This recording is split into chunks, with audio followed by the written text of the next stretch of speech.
Laki na. Okay, malinis ang Quiapo, Yorme!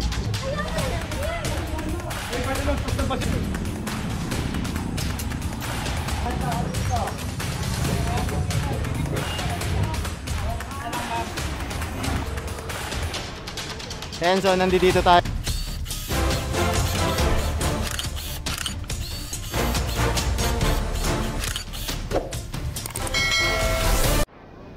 And so magandang tanghali sa atin lahat. Narito tayo ngayon sa Quiapo. Kakandak tayong clearing operation kasama natin ang Manila Hawkers. Ayan. So kinonfiscate na itong mga payong na naka-obstruct dito. Bali yun muna yung target ng ating clearing operation ngayon. Ayan.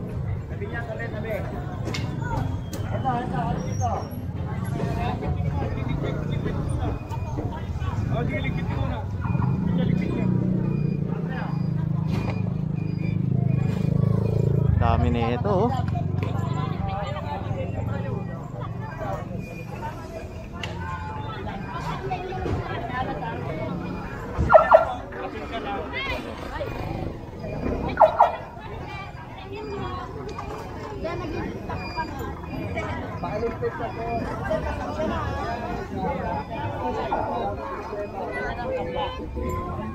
Masikip na talaga rito.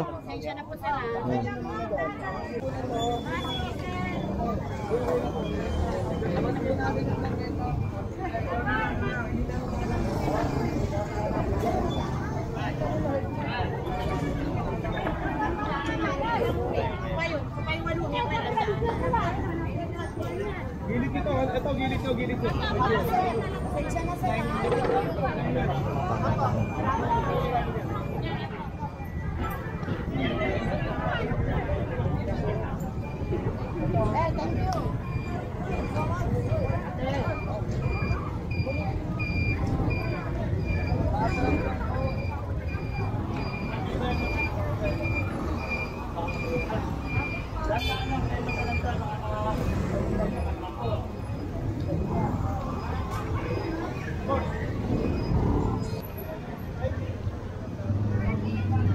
Ayan, so kinonfiscate na itong mga payong.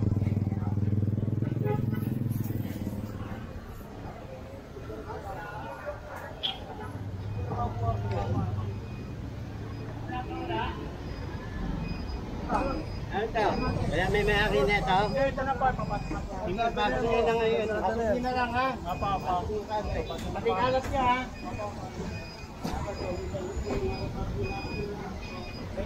Ito walang may-ari. Ito wala nang bangketa rito.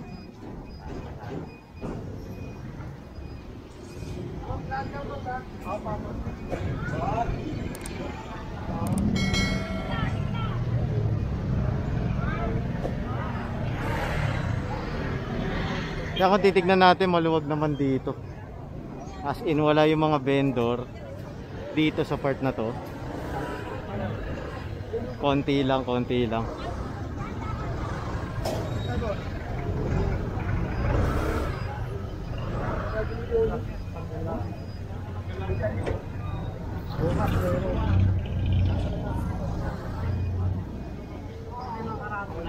Ayun, dapat.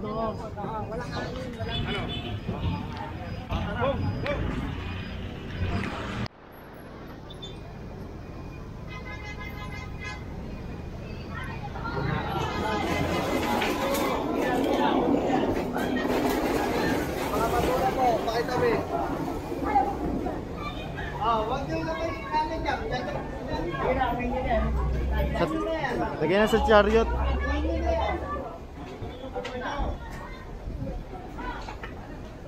And so kinonfiscate yung mga bangko-bangko nila rito. Yung mga nakapwesto rito sa tapat ng Quiapo Church. Ayan. Nuunti-unti na kasi syempre marami pa tayong ikutan dahil yung truck kasi bukas pa magagawa. Ayan, iniwan kasi ng previous administration na sira eh. Yung dalawang truck. Kaya talagang ang laking perwisyo dito sa ating Manila Hawkers yung ganung sitwasyon. Tayo.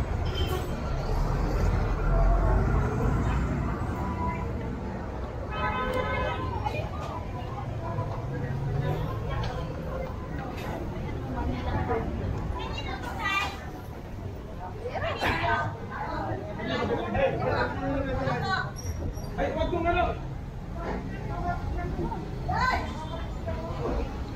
Ay, tabi mo na yan, para ano. Hindi na namin ginanaw yan, ha? Ito pare, hindi namin kukunin mo. Ito pare, Rogi. Ay, tumabi na po. Ayun, di. Kasama na natin yan. Ayaw mo na yan, ayaw mo na yan. Ayaw mo na yan. Ay, pwede lang, sus ng basit ka to. Tatabang mo basit ka to niya. Ay!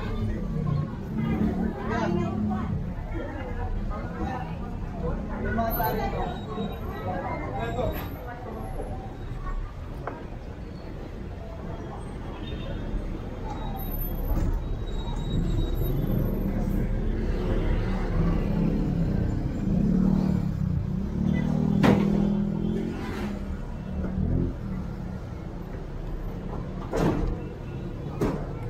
Bukas yung truck gawa na, kaya makakapag-operate na ng maayos itong ating Manila Hawkers, kasi pinaagad ni Director Rafi Alejandro. Kahit walang pondo, gumastos na si Director Rafi Alejandro sa sarili niyang bulsa. Ayan, para lang makapag-operate na maayos yung Manila Hawkers natin dito.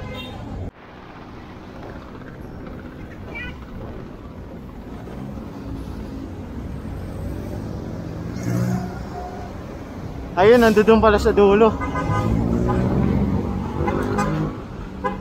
Ayan, si Director. Bababa ng personal si Director dito. Okay! Ay, boss. Okay, malinis ang Quiapo, Yorme! Thank you, boss. Thank you.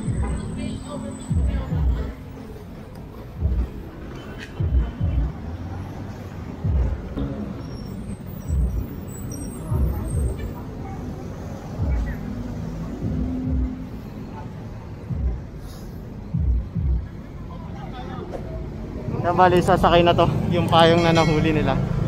Dito tayo.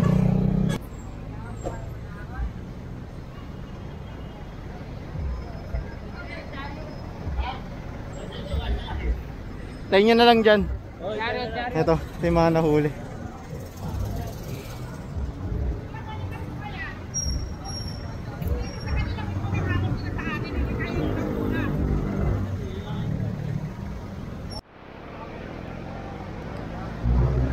Ayan, ito, nahuli siya. Para kung alam natin. Ito na payong mo.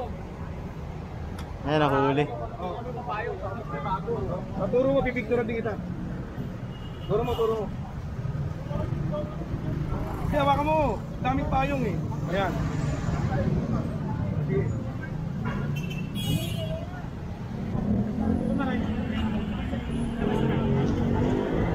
Ayan, so nandito na tayo sa kahabaan ng Recto. Ayan, pag inarap natin to Paligarda, Mamindiola, dito ay pa Divisoria pag diniretso natin.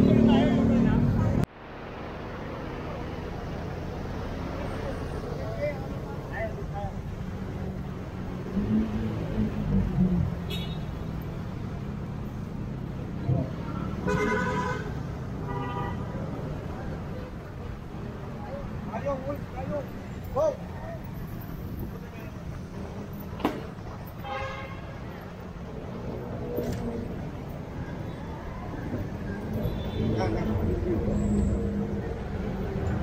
Ayan, so kinonfiscate na to.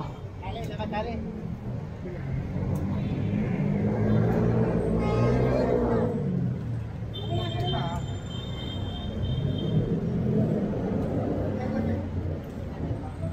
Tumba mo. Ate, yung ano nyo, mangga nyo.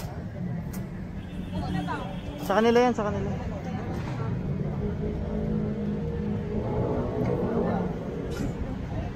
Mangga nila yan, te.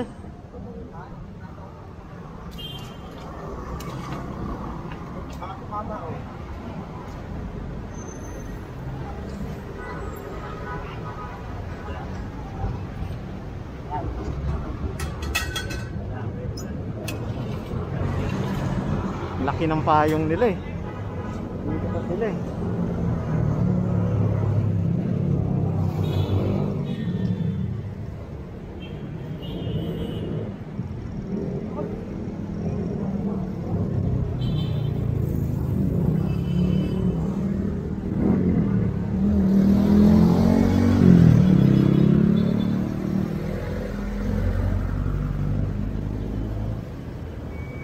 Ayan, pati yung bangko kinuha.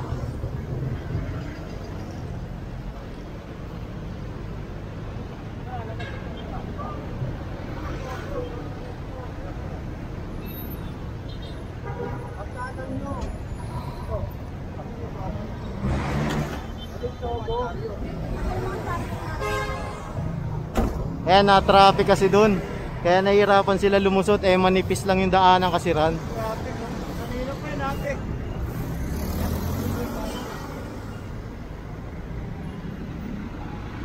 Ayan, so hintayin lang natin. Ayun na oh. Ayun na oh. Kita na rito.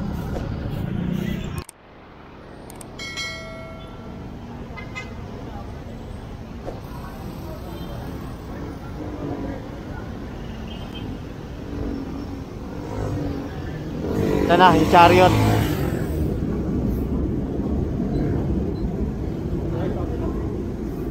Ligo ka dun, kuya.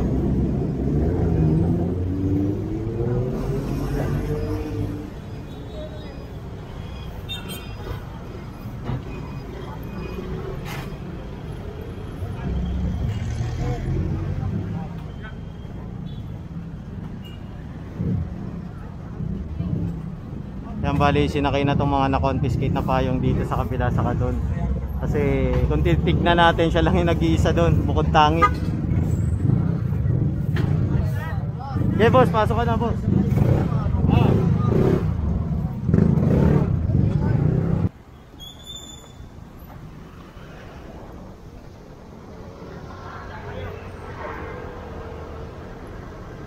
Yan, so nandito tayo ngayon sa Mindiola. Bali kino-confiscate itong mga payong ng vendor dahil naka-obstruct sila dito sa kalsada. Ayan, so kasama pa rin natin ng Manila Hawkers sa pag-aandak ng clearing operation.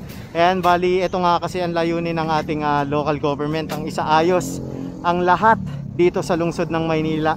Ayan, kasi 'di ba nung previous kung saan-saan lang talaga nagtitinda mga vendor. Ngayon isa sa ayos sa pangunguna ni Yorme Isko Moreno, katuwang si dito sa Manila Hawkers Director Rapi Alejandro. Ayan.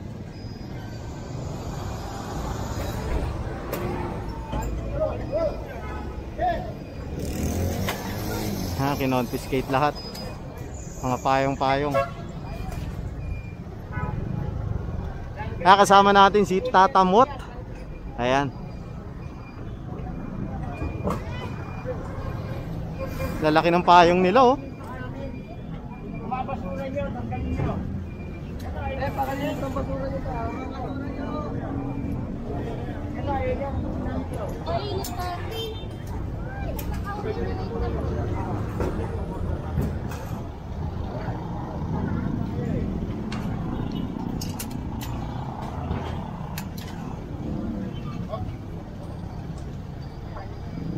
Laki na ito, payong nila. Ayan, bali sinakay lahat yung mga payong dun sa chariot natin. Ayan. Kasi pinapagawa pa yung truck kaya hindi mahatak to o maisakay sa truck dahil wala tayong truck. Sira lahat Nung umupo si Yorme, alam niyo naman yan, sinabi lahat sa inyo ni Yorme. Kumbaga, yung talagang walang mapapakinabangan ng uupo yung susunod sa previous administration. Kaya ginawan talaga ng paraan ni Director Rapi Alejandro to, na meron tayong pansamantala mapaglalagyan ng iuhuli. Kaso limited lang talaga yung mailalagay. Ayan.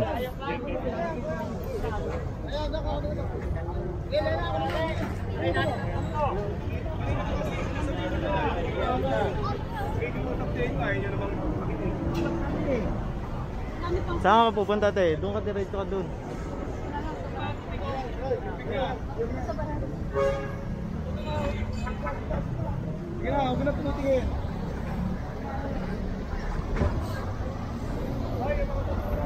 Naintindihan naman natin yun, kaya hindi sila umalis kasi wala sila nakikita ng truck. Pero bukas, starting bukas, gawa na yung truck natin. Ayan, pinagawa lahat ni Director Rapi Alejandro.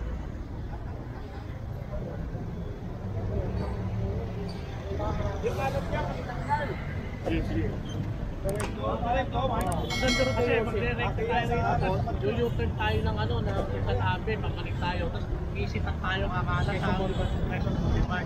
Yung mga estates.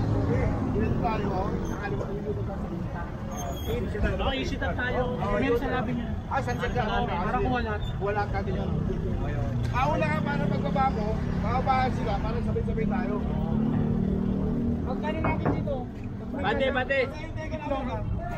Ano natin ang gano'n? Ayan, so sasakay na tayo ulit. Ayan. Ito yung mga payong-payong kinonfiscate sa kanila.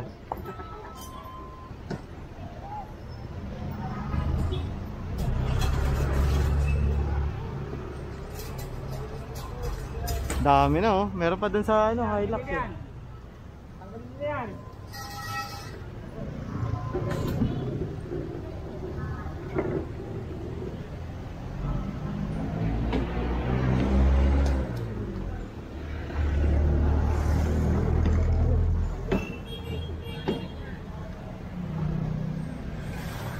Ubus ang mga payong.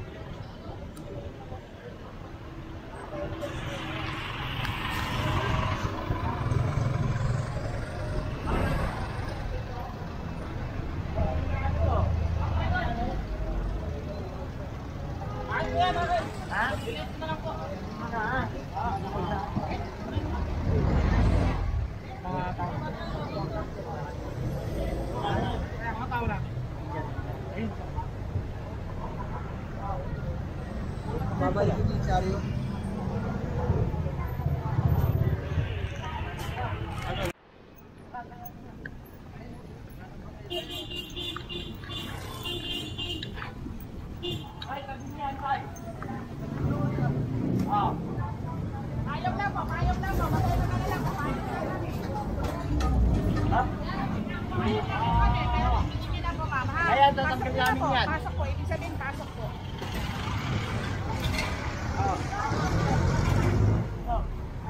Galing mo to.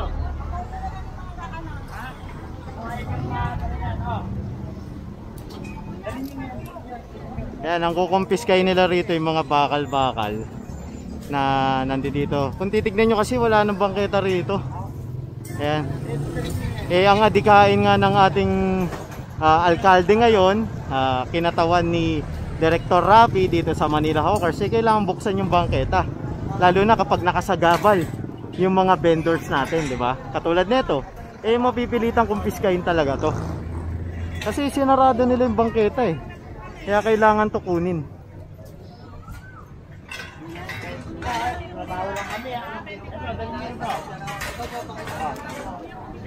Hindi po eh. Unin nyo lang sa opisina. Mga kalat nyo. Pwede niyo kunin sa office mo.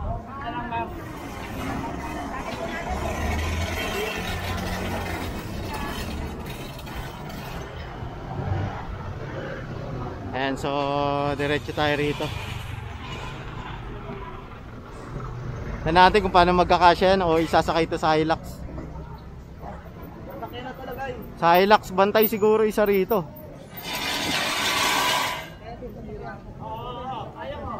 Payong. Bantay ka nga dyan.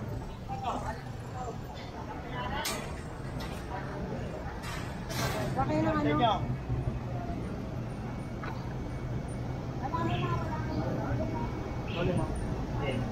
Ayan, kukunin. May kuryente pala sila rito. Oy, ingat ha.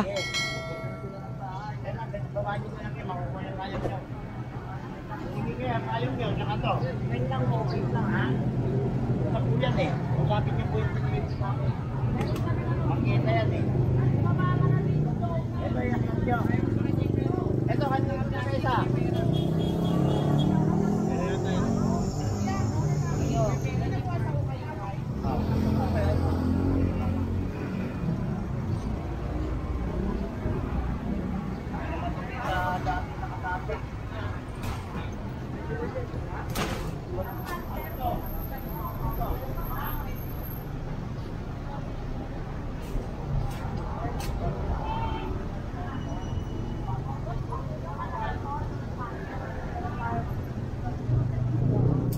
Yun, meron pala siya noon.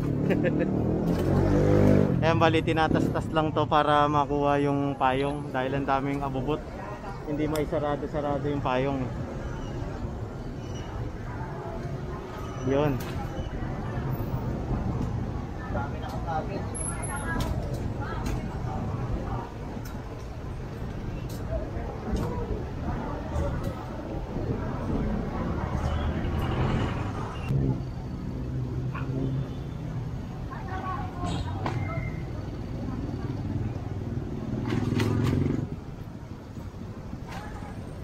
Ito, tatanggalin niya to. Alin mo to?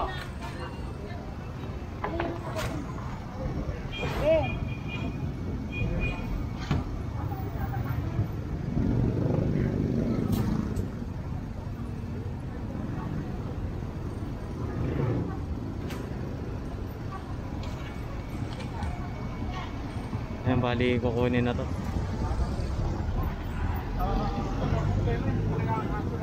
Kahit sa bali, kunin na rin yung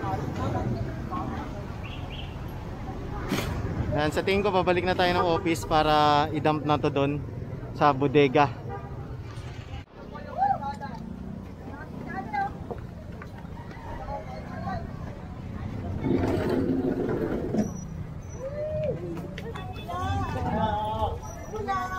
Aray.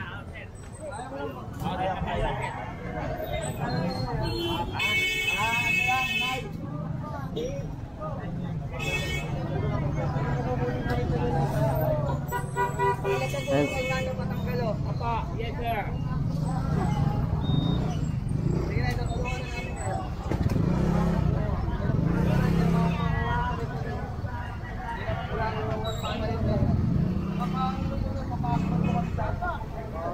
Magpapulong na lang ako mamaya, kuya.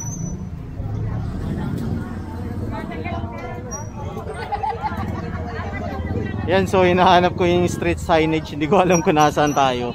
Pero ang pagkakalam ko, galing tayo ng Lasal. Ayan, papasok rito sa loob. Ayan, Lasal Top. Papasok tayo rito sa loob. Di ko lang alam kung anong street to. Ipakita nyo lang yan, ha? Sasakay sa akin yan. Ayan, so pinaluwag na yung kalsada rito. Titignan natin para ma-access na maraming tao. Kasi daanan pala ng jeep to. Ngayon lang kasi ako nakapasok dito eh. Ayan. Ayan, si Chairman Chong. Shoutout nga pala kay Chairman Chong. Ayan. Hello. Ano masasabi mo sa paglilinis? Ito na ang gobyerno ni Yorme. Sana yung mga vendor makisama kayo, hindi lang ito pansarili. Para sa kalinisan ng lahat to. Sana makisa tayo sa programa ni Yorme ito. Ayan, ito. Kaibigan natin tong chairman na to. Madalas natin kasama yan. Ayan, isa yan sa mga bata ni Yorme na tumutulong sa kaayusan at kalinisan dito sa Maynila. Ayan. Kasama rin natin si chairman. Nandito po si chairman. Ayan. Pero ito, sariling operator ng Manila Hawkers ha. Ayan. Mga ano lang natin, tumutulong talaga yan sa kalinisan. Mga chairman natin. Kaayusan. Eh, syempre, kapag si Yorme na nagsabi, lahat naman yan, kailangan malinis. Walang sinisino-sino, 'di ba? Alam niyo naman 'yan eh. Kasi ang gusto ni Yorme, malinis, maaliwalas ang lungsod ng Maynila. Saka iwas sakit rin 'yun kapag malinis ang lungsod, 'di ba? Kaya nga nagdeklara si Yorme ng city emergency. Kasi nga alam niyo naman ng mga previous na administration na napakadugyot talaga. Pero ngayon kung dito mababakas natin na malinis na, 'di ba? Wala nang mga bundok ng basura sa mga nadaanan nating kalye na karamihan doon ay naging tambakan ng previous administration. Ayan.